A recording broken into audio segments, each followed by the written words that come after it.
Vamos ler no Evangelho de Lucas, no capítulo 24 do Evangelho de Lucas.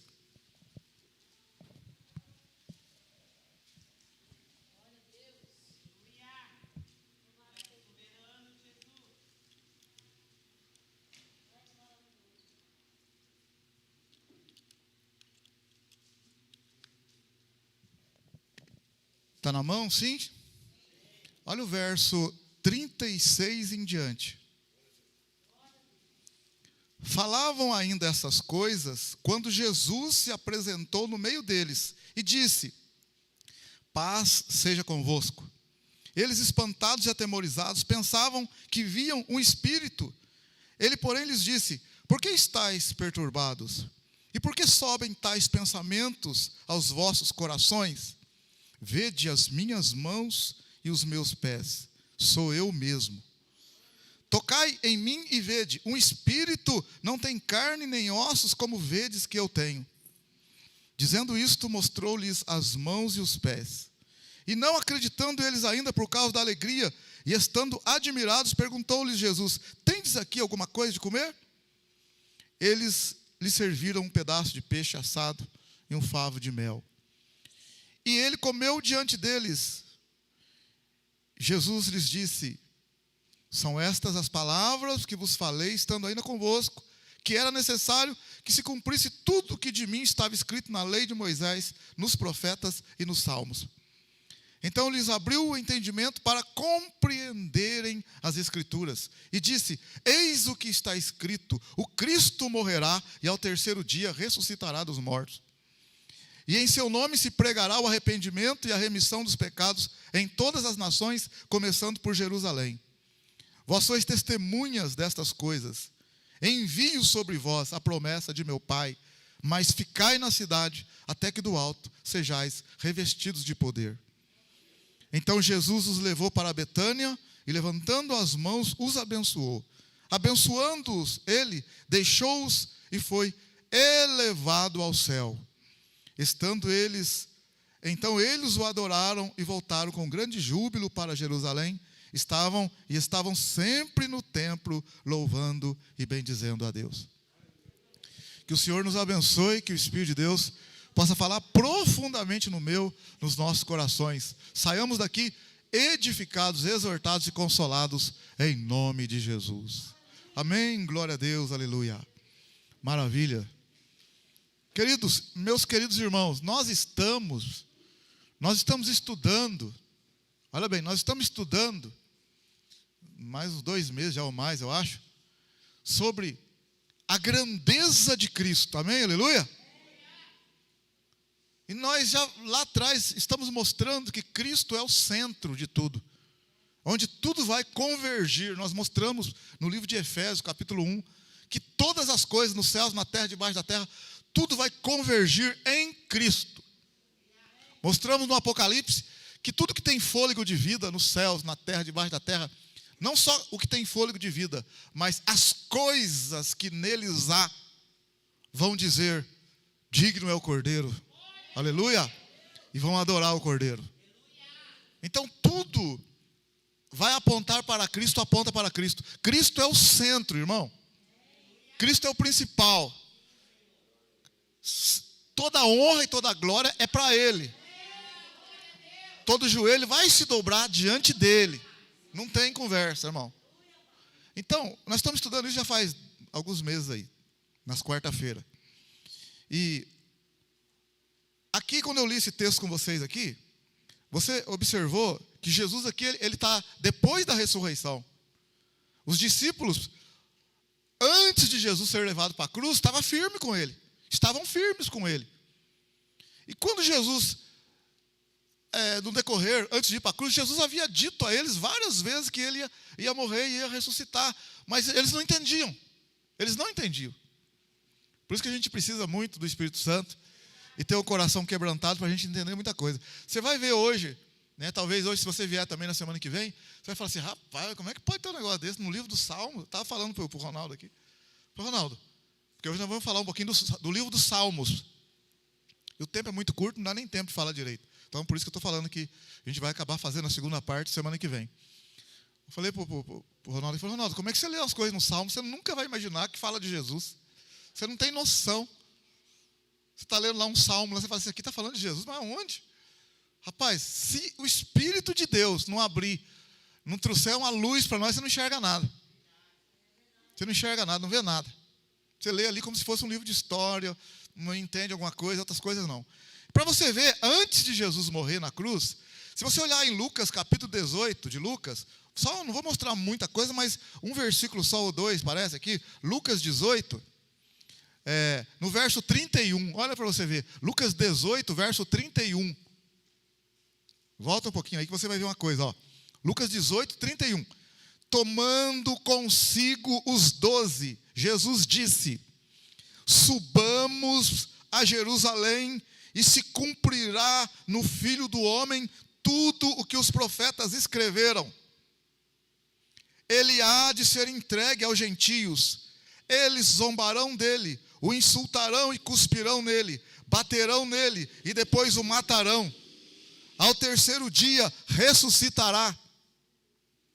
Olha agora o 34. Eles nada disso entendiam, e esta palavra lhes era omitida, não percebendo o que se lhes dizia. Então Jesus falava para eles antes de morrer, olha, o Filho do Homem, eu vou morrer, e em mim vai se cumprir tudo que está escrito nos profetas, tudo que está escrito no Antigo Testamento, acerca do Messias, vai se cumprir em mim. É como Jesus estivesse falando, você fica tranquilo, eu sou o Messias, eu sou o separado, o ungido de Deus, eu sou o Senhor, e me fiz carne, estou aqui no meio de vocês, parece doideira, loucura, porque João escreve isso também. Mas então Jesus está falando, eu vou morrer, e ao terceiro dia vou ressuscitar, mas eles não estavam entendendo nada. Tudo bem. Então, quando Jesus vai para a cruz e morre, eu gosto de falar isso em alguns lugares que eu vou. Irmão, olha, presta bem atenção que eu vou falar para você aqui, ó. Se você for embora só com isso aqui, você fala, pastor, posso ir embora? Fala, vai com Deus. Deus te abençoe. Depois que eu falar isso aqui para você. Escuta bem, a ressurreição existe. Jesus ressuscitou. Mas pera, não vai embora não. Vou só explicar um negocinho para você aqui, para você ir embora, se você quiser. Se achar que já está bom para você. Quando Jesus foi para a cruz, os discípulos abandonaram Jesus. Eles abandonaram, irmão. Você lembra que Pedro, eu não vou, porque se eu entrar aqui, eu vou para o outro lado, eu não vou entrar no Salmo. Está vendo? Estou fazendo um rodeio aqui. Eu estou rodeando o Salmo ainda. Estou fazendo as bases para entrar no Salmo. Então o que acontece? Quando os discípulos viram Jesus morrer na cruz, largaram Jesus, você vê que Pedro, né? Jesus falou, todos vocês vão se escandalizar de mim. Vão me abandonar.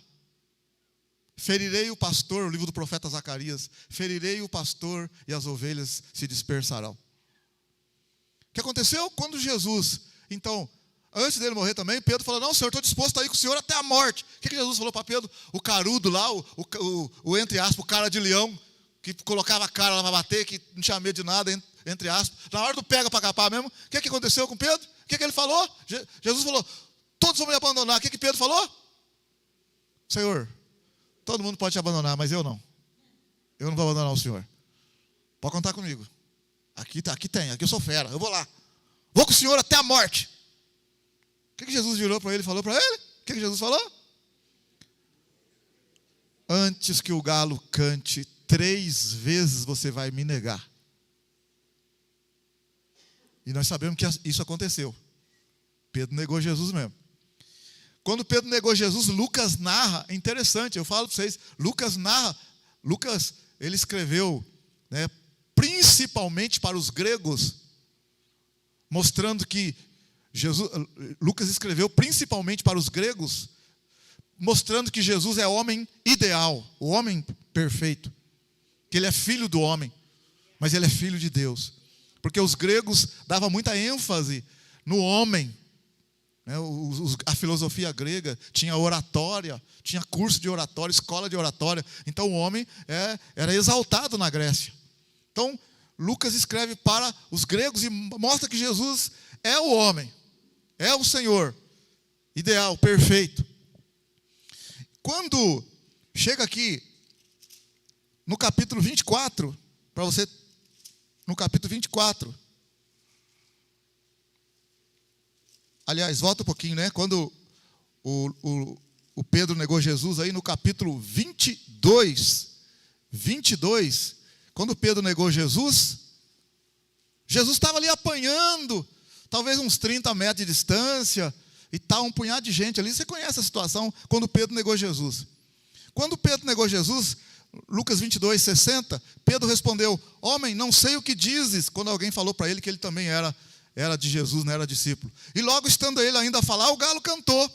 Aí no verso 61, virando-se o Senhor, olhou para Pedro, e Pedro lembrou-se da palavra que o Senhor lhe havia dito: hoje, antes que o galo cante, 3 vezes me negarás. Então Pedro saiu dali e chorou amargamente. Então o Lucas dá esse detalhe aí. O Lucas dá esse detalhe, né? Detalhista. No versículo 61, quando Pedro negou Jesus, no meio daquela, né, daquela surra lá, Pedro um pouco afastado, virando-se o Senhor, olhou no meio daquele grupo de pessoas e cruzou com o olhar de Pedro. Então Pedro saiu dali e chorou amargamente. Lucas mostra o homem que era Cristo. Ele olha para Pedro, mas depois você vai observar que esse olhar, apesar de ser um olhar de homem, não é um olhar de qualquer homem. Porque não é um olhar de condenação, é um olhar de misericórdia. É um olhar de alguém que fala assim: rapaz, vocês não dão conta não. É como se ele estivesse falando o que o João escreveu lá: sem mim nada podeis fazer. Sem mim vocês não podem fazer nada. Isso é um olhar de misericórdia do homem ideal, do homem perfeito. Tudo bem, maravilha, irmãos. Só que Jesus morreu e ressuscitou. Quando ele ressuscitou, foi o texto que nós lemos aqui, que ele apareceu para os discípulos, que eu vou falar. Se Jesus não fosse real, não tivesse ressuscitado, o evangelho teria acabado lá atrás. O que fez esses discípulos voltar de novo à ativa? Tanto é que eles pensaram que era um espírito. Se fosse um espírito, eles já iam falar: não é nada, é um espírito, e ia largar a mão. Mas como viram que de fato não era um espírito, era ele, e pediu até uma coisa de comer lá, e confirmou que era ele mesmo. Depois Jesus ficou 40 dias com eles aqui na terra, depois da ressurreição.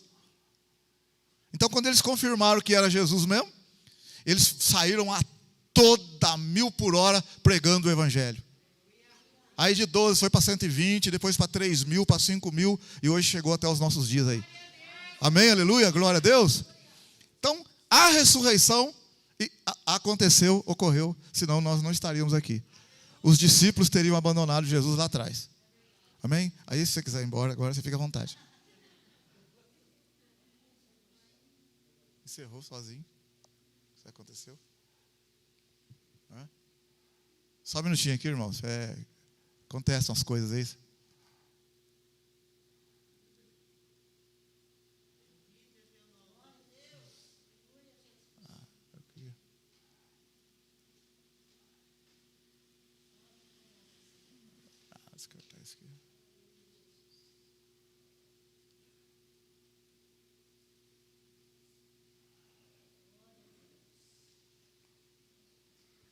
Maravilha. Então, quando nós lemos o texto de Mateus 24, nós lemos do 36 para frente. Mas Jesus estava... Lembra dos dois que foram para Emaús? Dos dois que fugiram ali? Então, Jesus estava conversando com eles, e você conhece a história, eles não reconheceram Jesus. Depois Jesus se declarou a eles, Jesus se revelou a eles. E eles então voltaram para Jerusalém novamente. Aí então, Lucas 24, 36. Falando eles, né, os dois estavam contando para os outros discípulos, porque eles tinham visto Jesus ressurreto. Os dois estavam contando. Quando eles estavam falando, né, Lucas 24, 36, falando eles ainda dessas coisas, Jesus apresentou-se no meio deles e falou: Shalom, paz seja convosco. Eles, espantados e atemorizados, pensavam que viam um espírito. Irmão, se fosse um espírito, não tinha evangelho hoje. Se fosse um espírito, não tinha evangelho hoje. Ele, porém, lhes disse: por que estáis perturbados? Por que sobem tais pensamentos aos vossos corações? Vede as minhas mãos, vede as minhas mãos, veja os meus pés, sou eu mesmo. Aleluia, glória a Deus. Então eles viram, tocaram, olharam, e olhou, é ele mesmo.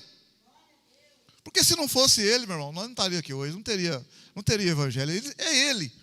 Aí, porque ele falou: tocai em mim e vede, um espírito não tem carne nem ossos, como vedes que eu tenho. Eu falei para os irmãos assim, um dia desse, aí vou repetir aqui, vou falar uma coisa aqui, que não está na Bíblia, não vi em lugar nenhum, tá? Se você quiser chamar eu de herético, pode chamar também depois. De herético não, herético eu não sou, você pode falar assim: não, ele falou uma heresia lá. Nem todo mundo que fala heresia é herético, mas todo herético fala heresia. Quem entendeu o que eu falei? Quem entendeu? Tem que ser rápido no raciocínio aí. Marilda foi longe, Marilda, não entendeu nada. Então, mas não vou falar heresia não, porque é uma coisa a se pensar. A se pensar. O que dá vida para nós? A Bíblia fala assim: é o Espírito que vivifica. É o Espírito que dá a vida. Presta atenção, eu vou te falar. É o Espírito que dá a vida. Jesus não falou assim, ele não disse: tocai em mim e vede aqui, um espírito não tem carne nem ossos, como vedes que eu tenho. Ele não disse: um espírito não tem carne, ossos e sangue, como vedes que eu tenho. Ele não fala do sangue. Em Levítico 17 fala que sangue é vida, vida aqui na terra. Aqui na terra o sangue é vida. Mas para ele, a vida é no Espírito. Aleluia, glória a Deus. Aí, Tabata, é heresia, Tabata? O que você acha? O Isaac falar aí, está falado. Então o que acontece? Na verdade, o que dá vida para nós é o Espírito. É o Espírito de Deus que dá vida para nós. Só que isso eu não vi em lugar nenhum, não. Isso aqui é uma coisa que e a gente estudando, lembra, rapaz, mas por que ele não falou do sangue? Mas o que dá vida? É o Espírito de Deus que dá vida. Aqui lá em Levítico 17 fala que o sangue é vida, mas é vida aqui na terra. Se Jesus está ali vivo, ressurreto, e o sangue é vida, ele não tem sangue, ele não falou do sangue, como que ele tem vida? Porque o que dá vida é o Espírito, aleluia, glória a Deus. E em Efésios 2 fala: é o Espírito que vivifica, ele vos vivificou, estando vós mortos nos vossos delitos. Então ele deu vida para nós. A gente estava morto no pecado, com sangue no corpo, morto no pecado, vivo na terra, mas morto para Deus. E ele deu vida para Deus. Vida em nós para Deus, pelo Espírito. Então tudo bem, vamos lá. Isso aqui é uma outra coisa que, vamos embora. No verso 40, dizendo isto, mostrou-lhes as mãos e os pés, e não acreditando eles ainda por causa da alegria, e estando admirados, perguntou-lhes Jesus: tendes aqui alguma coisa que comer? Eles lhe serviram um pedaço de peixe assado e um favo de mel. E ele comeu diante deles. Jesus lhes disse, olha o que Jesus falou agora, depois da ressurreição, hein? Presta atenção agora. São estas palavras que vos falei, estando ainda convosco. Lembra que nós lemos Lucas 18, 31 lá atrás? São essas palavras que vos falei, estando ainda convosco, que era necessário que se cumprisse tudo que de mim estava escrito na lei de Moisés, nos profetas e nos salmos. Então ele falou, que era necessário que se cumprisse. Eu não falei para vocês que ia acontecer isso? Lá em Lucas 18, 31, ele não falou: vamos para Jerusalém, que lá vai se cumprir em mim. Ele foi para Jerusalém e morreu. Então agora, depois da morte, ressuscitou, ele disse: se cumpriu em mim. Do jeito que eu falei para vocês. Se cumpriu em mim na cruz. Quando eu morri na cruz, se cumpriu em mim tudo que os profetas, tudo que Moisés falou, tudo que está escrito na lei, a meu respeito, se cumpriu.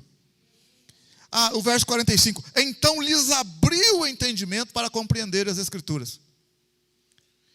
Esse abrir o entendimento aqui, meu irmão, é um novo nascimento, é o sopro do Espírito Santo, que Lucas não detalha aqui, nesse caso, João detalha lá, que João fala que assoprou sobre eles, recebei o Espírito. Amém, aleluia? Aí esse detalhe Lucas não dá aqui, João dá do outro lado lá. Então eles começaram a entender, porque o Espírito de Deus, depois da ressurreição, o Espírito de Deus foi dado para morar dentro de nós só depois da ressurreição, antes não. É o Espírito que ensina, é o Espírito que faz a gente lembrar, é o Espírito Santo que guia as nossas vidas. Amém, aleluia? Então tudo bem, ó. O que eu quero falar para vocês nessa noite aqui? O que eu quero falar para vocês? Nós já estudamos o que está escrito de Jesus no Gênesis, no Êxodo, no Levítico, no Números, no Deuteronômio. Ele não falou assim, ó, são estas palavras que vos falei estando ainda convosco, que era necessário que se cumprisse tudo o que de mim estava escrito na lei de Moisés, no Gênesis, Êxodo, Levítico, Número e Deuteronômio. Nós já falamos nas quarta-feira dos 5 livros. Aí, ó. Aí, nos profetas, nós não falamos de todos ainda. Nós falamos só de alguns e vamos falar ainda de outros durante as quarta-feiras. O que o profeta fala de Cristo? O que os livros dos profetas falam de Cristo? Mas hoje, olha o que Jesus falou, e nos Salmos, não está escrito aí?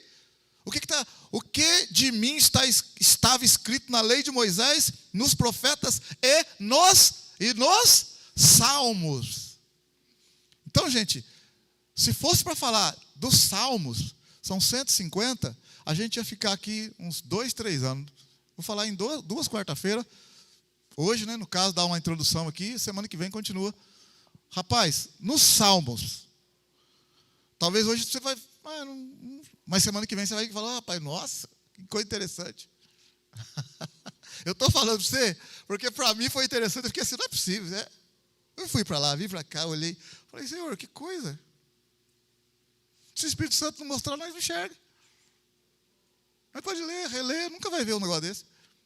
Porque Jesus está falando que nos Salmos fala dele. Aí, ó. Que era necessário que se cumprisse tudo que de mim estava escrito na lei de Moisés, nos profetas e nos Salmos. Então lhes abriu o entendimento para compreender a Escritura. Por isso que é uma coisa interessante. Quando a gente estiver no decorrer do nosso estudo aqui, que é só hoje e quarta-feira, nesse caso dos Salmos, você vai ver. Por isso que lá, por exemplo, Pedro fala assim, Pedro está pregando, ele fala assim, é o que está escrito no Salmo, assim, assim, assim, e Pedro usa o Salmo. Por que Pedro usa o Salmo? Porque o Senhor abriu o entendimento dele. Mas ele não sabia antes. Mas agora Pedro usa o Salmo. Paulo usa, os apóstolos usam vários salmos assim para falar de Jesus. Como? Porque abriu o entendimento. Amém? Aleluia? Então vamos lá, gente. Salmos.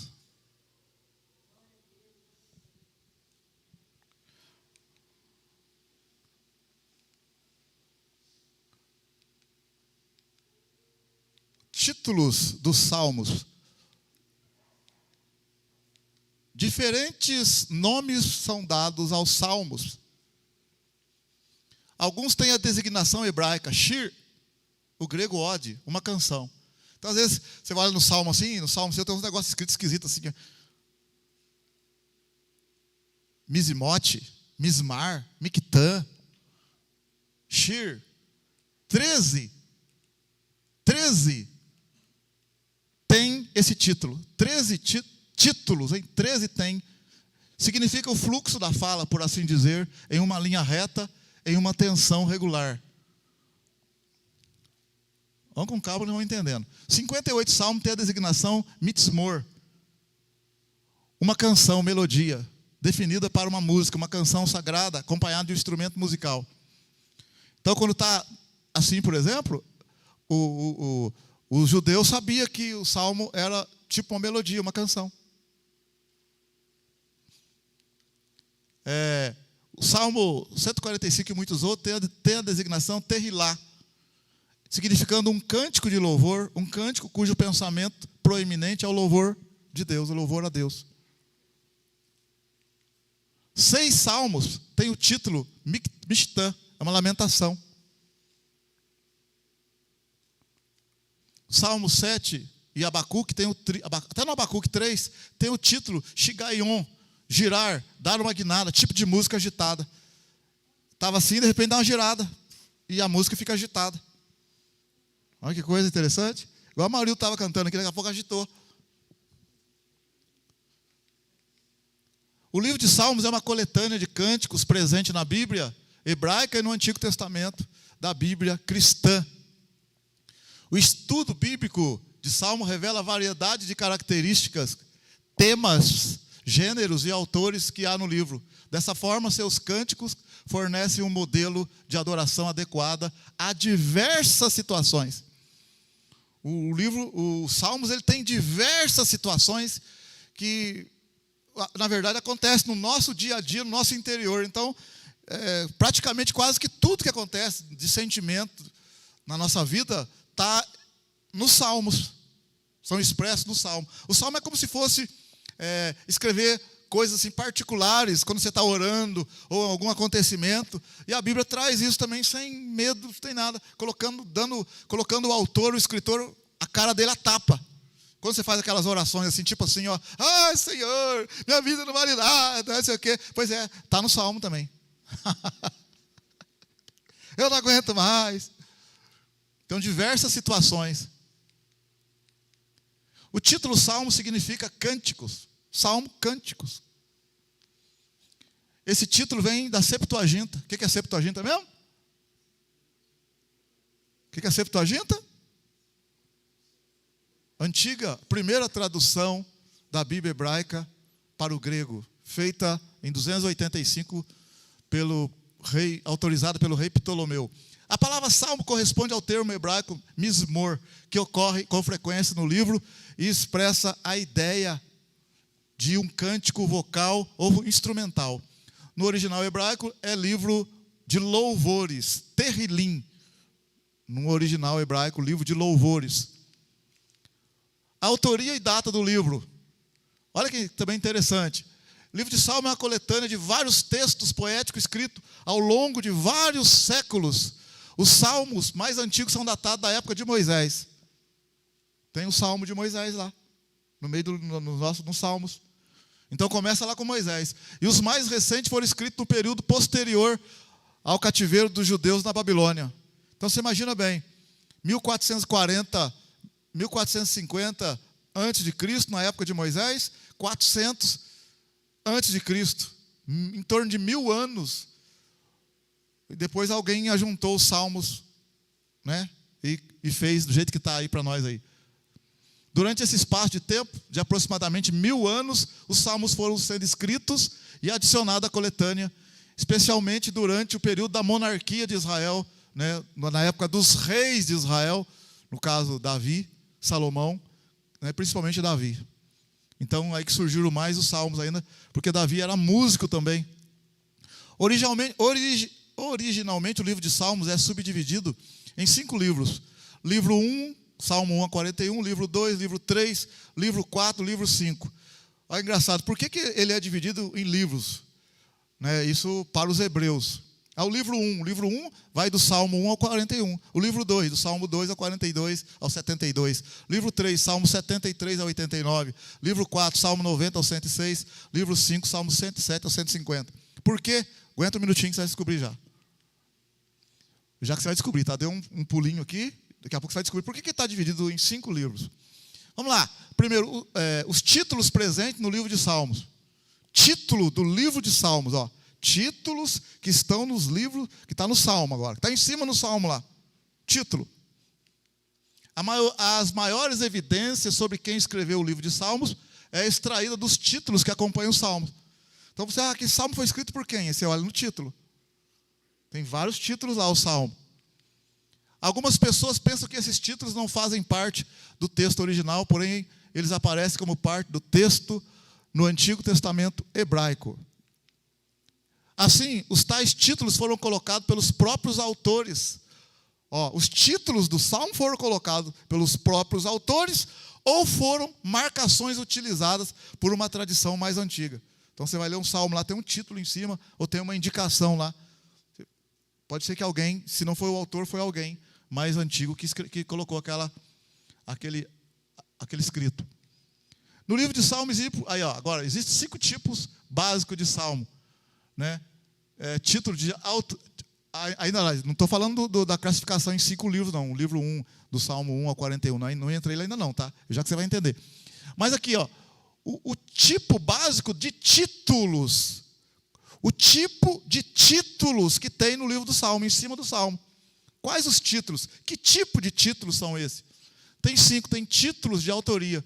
Geralmente indicam o autor do salmo ou relacionam um determinado salmo a alguém. Às vezes está lá Davi. Então é o salmo de Davi. Pronto.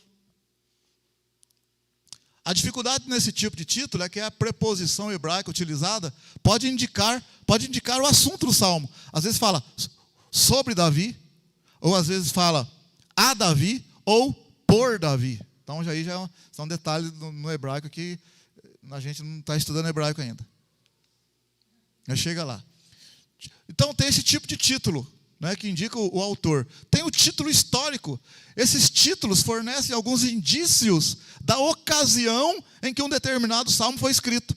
Por exemplo, o Salmo número 3. Olha o Salmo 3 aí. Olha o Salmo número 3. Qual que é o título do Salmo número 3, na sua tradução aí? O que está escrito aí no Salmo 3, na sua?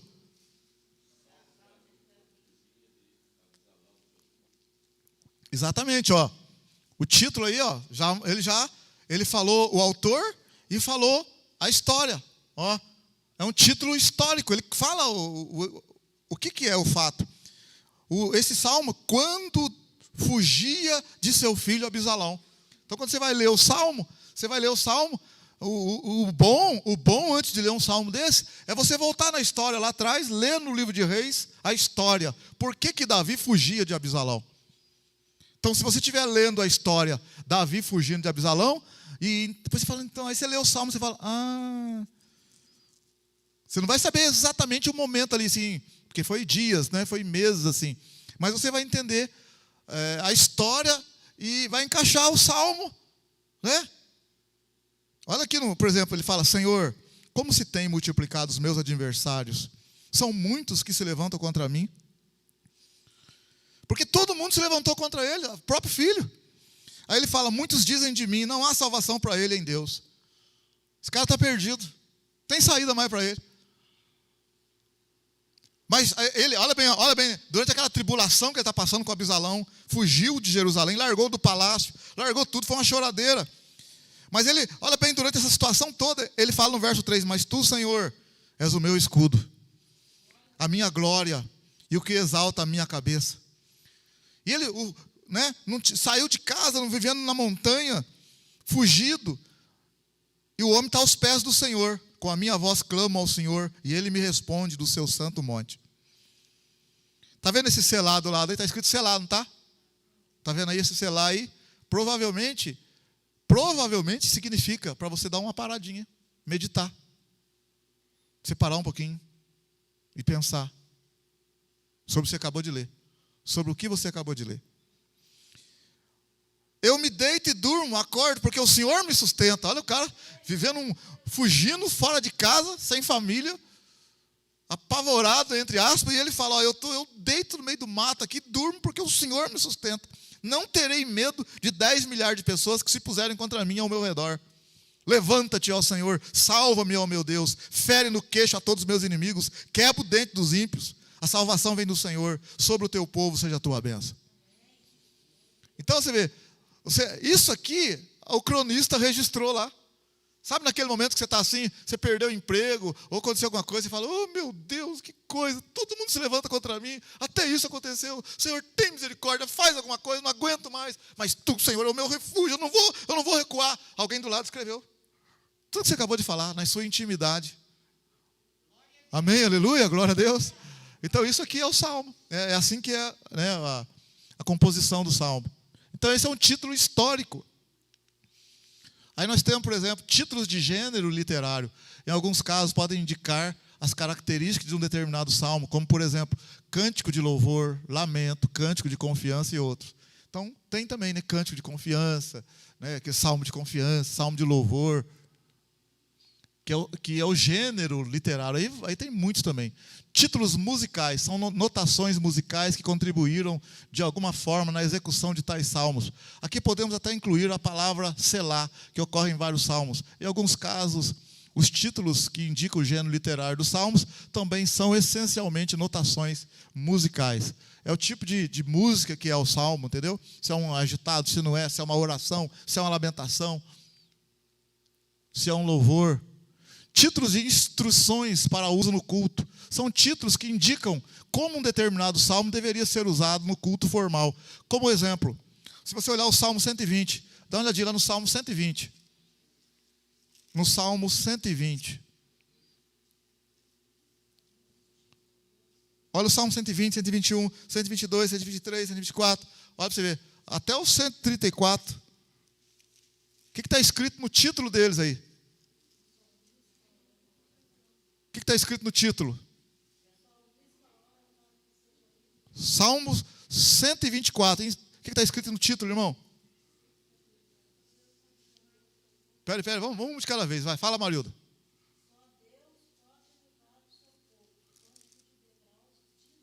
Ah, tá. Então, na maioria está escrito cântico de degraus, não é? Algum está cântico de romagem? A romagem.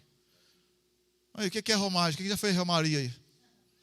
Quem já fez romaria? Aí, romagem. Peregrinação.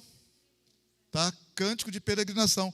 Aqui, principalmente quando eles iam para a casa do Senhor. Entendeu? Quando eles iam para a casa do Senhor, iam em grupos, iam em famílias, né? Então, eles iam salmodiando ao Senhor, cantando. Né? Então, ó, são vários cânticos de degraus. Chegando também, né, no templo. Enfim, era um canto de peregrinação. Em vez de ficar falando conversa boba, fiado no meio do caminho, eles ficavam louvando o Senhor e adorando o Senhor. Amém, aleluia? Um puxava e a turma lá. Se não for o Senhor que estivesse ao nosso lado, talvez em forma de cântico, né, dependendo do tipo de melodia. Os autores do livro de Salmos. Conforme foi explicado acima, alguns salmos fornecem informações suficientes para que seja determinado quem que foi o autor, né? O salmo está lá, Davi. Pronto, não precisa ficar, é Davi. É verdade que muitos dos escritos de salmos são desconhecidos. Muitos dos salmos são desconhecidos. Mas entre aqueles que são identificados, nós temos Moisés, compôs o Salmo 90. Então, se a gente olhar no Salmo 90,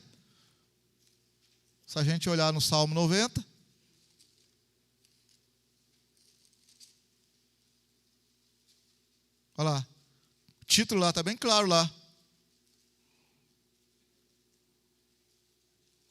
Uma oração de Moisés, homem de Deus. Alguém registrou. Aí, alguém registrou. Eu não vi, não sei se você olhou, tem alguma coisa escrita em cima assim, terceiro livro, quarto livro, alguma Bíblia tem escrito? Está escrito quarto livro, você viu? Você viu o que eu falei no começo aqui? No começo não, um pouco atrás, está lá separado do 1 ao 41, primeiro livro, do 42 a tal, segundo livro. Olha aí para você ver, o quarto livro.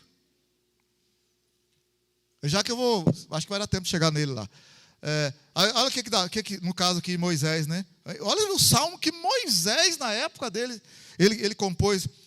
Senhor, tu tens sido o nosso refúgio de geração em geração, antes que o monte nascesse, ou que formasse na terra e o mundo, de eternidade a eternidade, tu és Deus. O homem era de Deus mesmo, amém? Aleluia? Glória a Deus. Maravilha. Olha o versículo 14, verso 13, né? Volta-te para nós, ó Senhor, até quando? Tem compaixão dos seus servos. Sacia-nos de manhã com teu constante amor, para que nos regozijemos e nos alegremos todos os nossos dias. Alegra-nos pelos dias que nos afligistes e pelos anos em que vimos o mal. Porque Moisés passou uma dureza, uma pedreira, desertão, né, Faraó. Então ele fala: Senhor, alegra-nos pelos dias que vimos o mal. Ajuda nós, dá uma refrigeradinha aí também aí. Vai passando por muita luta, dá uma clareada aí. Apareça as tuas obras aos teus servos e a tua glória sobre os seus filhos. Seja sobre nós a graça do Senhor nosso Deus. Confirma sobre nós a obra das suas mãos. Sim, confirma a obra das nossas mãos. Aí, quem escreveu o 91 é aquele que habita no esconderijo do Altíssimo. Aleluia, glória a Deus. Vamos lá. Aí, além desse salmo, Moisés também escreveu aqui, ó, a explicação agora. Além desse salmo, Moisés também escreveu o Pentateuco, ou seja, os 5 primeiros livros da Bíblia. Como foi dito acima dos escritores de salmos, ele é o mais antigo. Então, ó, Moisés escreveu os 5 primeiros livros da Bíblia. Então, vamos lá. O rei Davi também é autor de mais ou menos 73 salmos. Davi, mais ou menos 73 salmos. Pode ser 2, pode ser 74. Davi foi músico. Tanto é que você vê lá no rei Saul, lá ele tocava harpa. Davi tinha uma coisa assim, você quer ver? Deixa eu ver aqui, 1 Samuel 16, então ele estava aqui no rei Saul. 2 Samuel 1. Ó, quando o rei Saul perseguia Davi, quando o Davi ajudou o rei Saul e tal, mas depois o rei Saul ficou com inveja dele e queria matar Davi, aquela coisa toda. E Davi vai daqui, vai dali, fugiu e se juntou com 400 homens, depois foi para 600. E Saul perseguiu ele daqui, dali, acolá. Davi teve a oportunidade de matar o rei, não matou 2 vezes. Até que Saul morreu. Lá no Monte Gilboa, Saul morreu. Aí o cara foi lá levar a notícia para Davi. O rapaz lá, que viu o rei morrer, foi lá levar a notícia para Davi, que o rei Saul estava morto. E ele achou que estava fazendo um bom negócio de levar a notícia para Davi que o inimigo dele tinha morrido.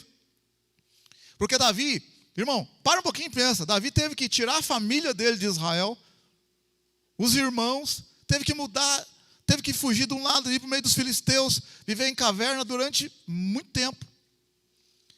E ele deixou de matar o rei 2 vezes, em 2 oportunidades, não matou o rei, conversou de longe com o rei falou que já estava perdoado, e depois o rei voltou a perseguir ele. O cara queria pegar Davi mesmo. Mas aí o rei morreu na batalha. Aí esse rapaz foi levar a notícia. 2 Samuel, capítulo 1. Ele foi levar a notícia para Davi, porque Davi estava escondido em algum canto lá. Em 2 Samuel, capítulo 1. 2 Samuel, capítulo 1. Está na mão, sim ou não? Olha, você vê, ó. 2 Samuel 1, verso 1. Depois da morte de Saul, voltou Davi da derrota dos amalequitas e permaneceu 2 dias em Ziclag. No 3º dia veio um homem do acampamento de Saul, com as vestes rasgadas e terra na cabeça. Chegando ele a Davi, lançou-se ao chão e se inclinou. Perguntou-lhe Davi: de onde vens? Respondeu ele: escapei do acampamento de Israel. Disse Davi: o que aconteceu? Conta-me. Ele lhe respondeu: o povo fugiu da batalha, e muitos do povo caíram e morreram, assim como também Saul e Jonatas, seu filho, foram mortos. Perguntou Davi ao moço que lhe trazia as novas: como sabes que Saul e Jonatas, seu filho, são mortos? Então disse o moço que lhe dava notícia: cheguei por acaso ao monte Gilboa, e Saul estava encostado sobre a sua lança, e os carros e a cavalaria apertavam com ele. Olhando ele para trás, viu-me e chamou-me. Eu disse: eis-me aqui. Ele me perguntou: quem és tu? E eu lhe respondi: sou amalequita. Então ele me disse: aproxima-te e mata-me, porque estou com muita vertigem e toda a minha vida ainda está em mim. Assim me aproximei dele e o matei, porque bem sabia que ele não viveria depois de ter caído. Tomei a coroa que trazia na cabeça e o bracelete que estava no seu braço e os trouxe aqui a meu senhor. Ele está com a coroa do rei Saul e o bracelete. Ele está com a coroa do rei Saul na mão e com o bracelete do rei Saul para trazer na mão de Davi. Porque Davi foi ungido rei quando era moço. Davi sabia que ia tomar o lugar de Saul. Então, olha, uma outra pessoa que não é de Deus, ele fala assim: ô rapaz, obrigado, entra aqui. Gente, o rei morreu. Eu sou o rei agora e tal. Qualquer um poderia ter feito isso. Não foi ele que matou o rei. E o cara trouxe a notícia. Verso 10. Verso 11. Então Davi apanhou as suas próprias vestes e a rasgou. Humilhação. Assim fizeram também todos os homens que estavam com ele. Ele não ficou contente, não deu festa, irmão. Aqui é tristeza, porque morreu alguém. Alguém do povo dele, ainda que fosse o inimigo. Olha o verso 12, ó. Prantearam e choraram e jejuaram até a tarde por Saul e Jonatas, seu filho, pelo exército do Senhor. Olha a preocupação dele. Pelo exército do Senhor e pelo povo de Israel, porque tinham caído à espada. Então Davi perguntou ao moço que lhe trouxera a nova: de onde és tu? Respondeu ele. Olha, ele sabia, mas perguntou de novo: sou filho de um homem estrangeiro, amalequita. E disse Davi: como não temeste estender a mão para matares ao ungido do Senhor? Como você teve coragem de matar o rei, rapaz? Você é doido? Então chamou Davi um dos moços e disse: chega-te e lança-te sobre ele. E o moço o feriu, de sorte que morreu. O cara morreu na hora ali. O cara que disse que matou o rei acabou de morrer na frente de Davi. E disse-lhe Davi: o teu sangue seja sobre a tua cabeça, porque a tua própria boca testificou contra ti, dizendo: eu matei o ungido do Senhor. Então o cara achou que estava levando uma boa notícia, porque o inimigo de Davi havia morrido, mas Davi estava pensando, o jeito que Davi olhou foi de outra forma. Davi está considerando: não, o cara é ungido de Deus, como é que você matou o cara? Você não podia ter feito isso.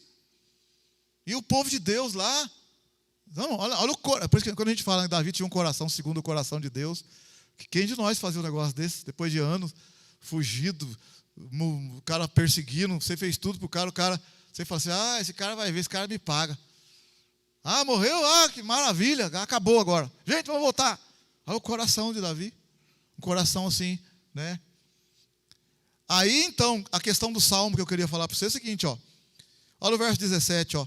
Lamentou Davi a Saul e a Jonatas, seu filho, com essa lamentação no arco, mandando que fosse ensinada aos filhos de Judá. Esta lamentação se encontra registrada no livro de Jazar, um outro livro lá dos Hebreus lá. Olha a lamentação dele, ó. Tá vendo? Ó? Durante aquele momento ele fez esse cântico, essa lamentação, ó. A tua glória, ó Israel, foi morta sobre os teus altos montes. Como caíram os valentes, ó, não dê notícia em Gate. O que está dizendo aqui? Não noticies em Gate. Gate era a capital dos filisteus. Terra dos filisteus. Ele está falando na lamentação dele que lá na Filístia, no meio dos filisteus, que venceram o rei Saul, que não fiquem sabendo disso. Nem o publiqueis nas ruas de Ascalon, para que não se alegrem as filhas dos filisteus, para que não saltem de contentamento as filhas dos incircuncisos. Vós, monte de Gilboa, nem orvalho, nem chuva caia sobre vós, onde morreu o rei Saul. Nem tenhais campos que produzam ofertas, pois aí foi profanado o escudo dos valentes. O escudo de Saul, que jamais será ungido com óleo. Do sangue dos feridos, da carne dos valentes, nunca se retirou o arco de Jonatas, nem voltou vazia a espada de Saul. Quer dizer, Saul e Jonatas eram guerreiros e eram muito vitoriosos nas batalhas onde eles iam, né? Saul e Jonatas, olha o que ele escreve aqui no verso 23, irmão, ó. Saul e Jonatas tão amados e queridos em vida. Olha que coisa, o cara é inimigo dele. Tão amados e queridos em vida, também na sua morte, não se separaram. Eram mais ligeiros do que as águias, mais fortes do que os leões. Aí ele vai falar para Israel: vós, filhos de Israel, chorai por Saul, que vos vestia de escarlata e de delícias, que adornava os vossos vestidos com ornamentos de ouro. Como caíram os valentes no meio da peleja? Jonatas foi morto nos teus montes. Angustiado estou por ti, meu irmão Jonatas. Quão querido me eras, maravilhoso me era o teu amor, mais maravilhoso do que o amor das mulheres. Como caíram os valentes e pereceram as armas de guerra. Está vendo? Ele faz esse canto. Esse aí como se fosse uma lamentação. É esse tipo de coisa que Davi fazia, que Davi fez, não só Davi, outros, mas Davi fez em torno de 73 durante a caminhada dele, e o cronista registrava. Isso faz parte, né? Esse exatamente não está nos Salmos, porque foi uma coisa mais pessoal e particular, direcionada a alguém. Mas você vê que os Salmos são isso, o Salmo é essa expressão das intimidades, na maior parte das vezes, intimidade registrada, colocada, para que nós também tenhamos essa liberdade de falar com Deus. O caso aqui, uma coisa que os hebreus tinham muito, que a gente vê, observa, que nós não temos na nossa cultura, né? Claro, não vou falar assim, não tem na cultura. Na igreja, por exemplo, que não tem muito na igreja, em algumas até tem, mas também às vezes até algumas estão na verdade no espírito e outras estão até na carne mesmo. Mas é o seguinte, o povo de Israel, eles não tinham dificuldade em demonstrar tristeza e nem dificuldade de demonstrar alegria. Se eles estavam tristes, tristeza e chorava mesmo, não tem conversa não. Chorava, rasgava a roupa, meu Deus. Aí você vê lá, na morte de Jacó, quando José subiu para levar o corpo do pai dele, que estava no Egito, para Canaã, você viu que eles pararam em determinado lugar lá, se você ler lá, e ficaram por dias na viagem, pararam em determinado lugar, ficaram um dia chorando a morte de Jacó, e está escrito na Bíblia, o povo que estava em volta, falaram assim, grande é o lamento que está acontecendo ali, porque se ouvia de longe o choro e os gritos dos familiares, dos parentes, dos amigos de Jacó, dos filhos de Jacó, José e tal. Nós não, mas morreu alguém, a gente fica assim, segurando. E se chorar ainda, alguém vem fazendo, não chora não, viu? E eu já falo, deixa eu chorar, irmão, deixa nós. É bom chorar, misericórdia. Vai ficar segurando esse negócio agora, para com isso. Né?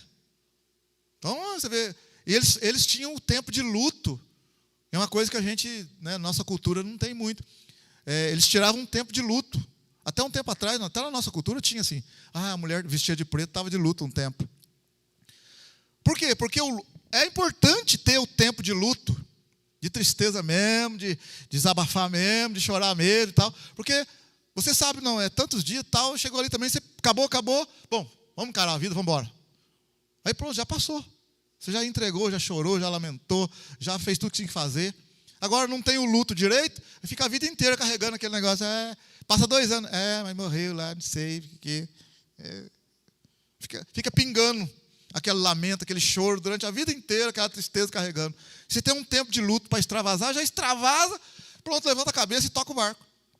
Você vê Davi, quando morreu a criança ficou doente, todo mundo pensou que Davi ia fazer uma besteira. Ele ficou 7 dias orando, lamentando, porque a criança estava doente, ele orando. Depois que a criança morreu, levantou e sacoou a poeira e tocou o barco para frente. Mas o que aconteceu, Davi? Eu achei que você ia fazer uma loucura, porque a criança morreu. Ele falou assim, estando vivo, eu achei que tinha esperança. Mas ela morreu, ela não vai vir mais, vai voltar para mim, mas um dia eu vou até ela. E está escrito, e Davi consolou Betseba e tocou o barco para frente e tiveram outros filhos. Então, mas ele ficou 7 dias ali, irmão, 7 dias chorando, clamando, tal e tal. Então, quando terminou, a criança morreu, ele já estava liberado, as emoções dele já estavam liberadas. Ele não estava mais com peso. Então, é a importância do luto, respeitar o luto mesmo. Se perdeu um familiar, não, mesmo, deixa chorar mesmo, tira lá uns dias lá, fica mesmo. Não. Então, Davi aqui também fez essa lamentação com relação à morte de Jonatas e Saul. Interessante, você vê a perseguição do rei sobre ele e ele faz um negócio desse. Né? A gente hoje, qualquer coisinha, morreu? Morreu? Foi tarde. Né? Então aí, tem também, o Davi foi o autor de alguns salmos. Nós temos Salomão também, foi o filho de Davi, provavelmente Salmo 72, Salmo 127. Se o Senhor não edificar a casa, em vão trabalham os que a edificam. Se o Senhor não vigiar a cidade, em vão vigia o sentinela. Salomão. Olha o Salomãozinho também, velho. A carinha dele. Os filhos de Corá, os descendentes de Corá, da tribo de Levi, também escreveram alguns salmos, sendo eles do 42 ao 49, 84, 85, 87. Aí, descendentes de Corá. Quem era Corá? Quem lembra? Quem era Corá? Não fala não, Divaldo. Divaldo sabe. Quem era Corá? Mas, pastor, coral eu sei que é uma tinta, marca de tinta. O coral eu não sei. De volta quer falar, tá louco pra falar. Fala, de volta.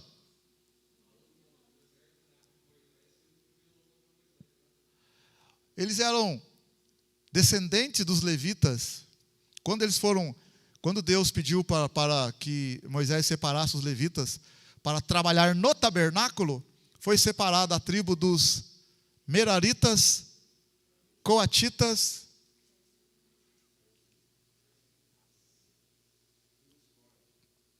Corá, quem que foi?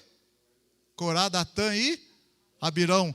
Então, Corá, ele não é da tribo de Levi, mas ele não mexeu no tabernáculo. Esse cara aqui, tem a parte lá que eles morreram, né? Tem uma turma que morreu, lembra lá, Corá, Datã e Abirão?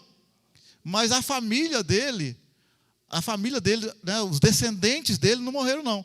Então, os descendentes de Corá, né, que eles tinham uma atribuição no tabernáculo, eles queriam ser mais do que Arão. Sabe aquele negócio, o cara está trabalhando aqui na igreja assim, aí ele fala assim, mas eu queria estar no púlpito. Eu queria estar lá falando. Então eles queriam tomar o lugar de Arão. Aí teve aquela questão lá da vara de Arão que floresceu para mostrar que Deus havia escolhido Arão. Então, mas só que um grupo lá morreu, mas depois os descendentes não. Então, que Deus dá oportunidade para a gente redimir, amém, aleluia? Às vezes o fulano, cicrano não presta, não quer saber, mas os bisnetos lá na frente levantou a cabeça e falou, não, eles não quiseram, mas eu quero. Aí Ezequiel capítulo 18, o filho não vai levar a maldição do pai, né? A alma que pecar, essa morrerá. Então cada um vai dar conta de si mesmo a Deus, porque lá fala, vocês não devem dizer aí, os pais pecaram e os pais pecaram e agora os filhos é que estão sofrendo, mas eles usavam outro termo, né? O pai chupou a uva verde e os dentes dos filhos que embotaram. Você já chupou um negócio que fica seco o dente assim?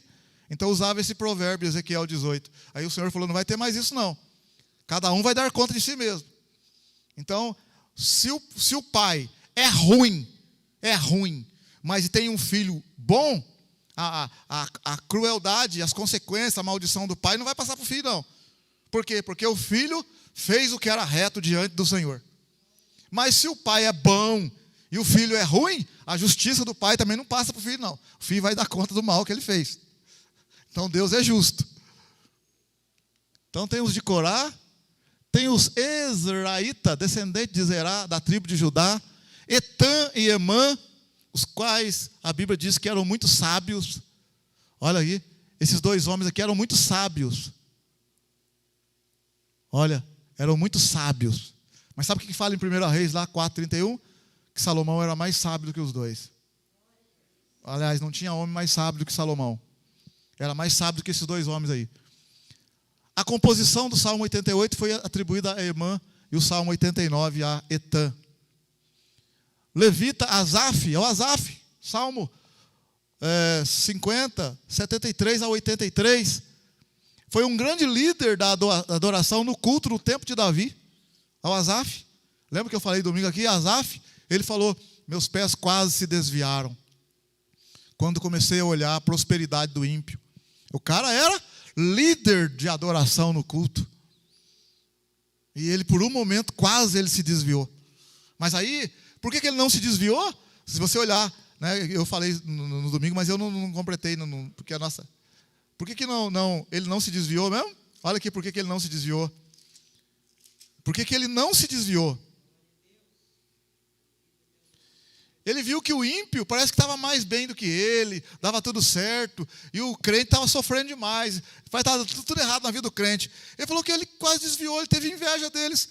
Aí ele começou a observar direitinho o que acontece com o ímpio. Foi olhando, mas aí ele falou assim, no Salmo 73, ele falou, no verso 15, se eu tivesse dito, falarei assim, teria traído a geração de teus filhos. Para um pouquinho. Ele está falando o seguinte, se ele tivesse continuado a falar o que ele estava falando, ele ia prejudicar outros, porque ele era líder. Então o líder tem que saber o que fala. os liderados estavam olhando para ele. E ele falou, se eu tivesse falado assim, isto é, o que eu pensei atrás de que os ímpios vivem melhor do que nós, eu teria atrapalhado a geração dos teus filhos, a geração futura. Aí no verso 16 ele fala assim, quando tentei compreender isso, fiquei perturbado. Eu estava perturbado, não estava entendendo por que o ímpio estava indo bem e eu estava indo mal. Eu fiquei perturbado. Verso 17, até que entrei no santuário de Deus. E então eu entendi o fim dos ímpios. O que está dizendo? Até que eu consegui entrar na presença de Deus. E Deus me mostrou e me revelou. Tipo assim, apesar de eu estar sofrendo, vale a pena. Vale a pena. Apesar de eu estar passando essas lutas, vale a pena. Porque o fim do ímpio vai ser muito difícil, muito terrível. Então antes ele estava confuso. Mas aí ele não estava entendendo. Até que entrei no santuário, na presença de Deus. Aí ele vai contar o que Deus mostrou para ele. Aí ele vai falando, né? No verso 19. Quão repentinamente são destruídos, totalmente consumidos de terrores, como faz com um sonho o que acorda. Assim, ó Senhor, quando acordares, os desprezará como fantasias. Quando meu coração se amargurou e senti picada nos meus rins, estava embrutecido e eu não sabia. Eu era como um animal perante ti. Eu não estava entendendo nada. Verso 23. Todavia, aqui ele falou, como é que mudou agora? Todavia, estou de contínuo contigo. Tu me seguras pela minha mão direita, guia-me com teu conselho e depois me receberá na glória. A quem tenho eu no céu senão a ti, e na terra não há quem eu deseje além de ti. A minha carne e o meu coração desfalecem, mas Deus é a fortaleza do meu coração e a minha porção para sempre. Os que se distanciam de ti perecerão, tu destróis todos aqueles que te são infiéis. Mas para mim, bom é aproximar-me de Deus, pus o meu refúgio no Senhor Deus, anunciarei todas as suas obras. Amém, aleluia. Meu querido, semana que vem nós continuamos então. Semana que vem nós continuamos. Vamos ficar em pé, que Deus abençoe você. Deu para pegar alguma coisinha aí, sim ou não? Amém. Captou alguma coisa aí? Glória a Deus, aleluia. Que o Senhor te guarde, te proteja, te ajude. Então, Salmos é isso. Salmos é aquele momento que você extravasa. Tem vários tipos de salmos, né? Lamentação, louvor, adoração, salmos imprecatórios e outros mais. Deus mostrando, Deus abrindo, deixando manifestar o coração do seu povo. Não tem vergonha de expor, né? Então, igual eu falei para vocês, o povo de Israel não tinha vergonha de rasgar o coração quando estava triste, mas também não tinha vergonha de se alegrar. Vê que Davi, quando subiu com a arca para levar para Jerusalém, ele estava tão feliz que arrancou a roupa e foi salmodiando e cantando. Até a mulher dele ficou escandalizada. Nossa, que isso? Tão alegre que ele ficou na presença de Deus. Amém, aleluia? Senhor, nós entregamos nas tuas mãos, bendito seja o teu nome. Que o Senhor nos ajude a entender, a aprofundar diante do Senhor. Perdoa nós, Senhor, somos falhos, somos fracos, Senhor. Temos muito que aprender, eu tenho muito que aprender com o Senhor. Que o teu Espírito nos ajude, como o Senhor Jesus abriu o entendimento dos discípulos. Abra, Senhor, o nosso entendimento. Espírito Santo, clareia, ilumina, Senhor, pois a tua palavra é lâmpada, é luz para os nossos caminhos. Abençoa, Pai, o irmão, a irmã, que precisa de uma direção, de uma luz. Clareia, Senhor, os corações aqui. Clareia os caminhos, Senhor. A tua palavra é viva e eficaz. Obrigado, Senhor, obrigado, Senhor. Que cada um possa voltar para a sua casa, debaixo da tua bênção, debaixo das tuas misericórdias, da tua proteção, do teu carinho, do teu refúgio. Obrigado, Senhor, obrigado, Senhor. Que teu nome seja honrado sempre. Obrigado, Senhor Jesus. E que o amor de Deus, que a graça do Senhor Jesus e a comunhão do Espírito Santo esteja com todos. Todos digam. Amém. E todos digam. Amém. Com alegria, todos digam. Amém. Cumprimento seu irmão aí de longe. Pai do Senhor, Pai do Senhor, Pai do Senhor. Vai um pouquinho.